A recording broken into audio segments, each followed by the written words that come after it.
اور وہ رب جو کل کائنات سے کہتا ہے مجھے رضادار جمیل سنبھل کے بیان کری میں ویندا لوگاں دی واہ واہ تو چکر نہ کھا جا مجھے نہیں ساری زندگی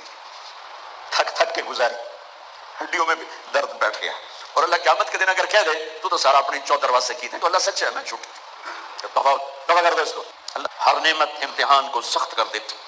ہر نعمت امتحان کو سخت کر دیتی میں نے گمنامی کا دور بھی دیکھا ہے میں رائمنڈ پڑھتا تھا میں اینٹ کے سرانہ بنا کے سوتا تھا میں رات کو بستر لوگوں میں تقسیم کر دیتا تھا اپنا بستر جو اس وقت تھوڑے سے لوگ آتے تھے تو میں رات کو چکر لگاتا تو جن لوگوں کے پاس بستر نہیں ہوتا تھا کسی کو سرانہ دے دیتا کسی کو چادر کسی کو دری کسی کو کھیس ویا سامنے برانڈا جی اتنے آ کے رکھ دے وجے اور میں ایک اینٹ اٹھاتا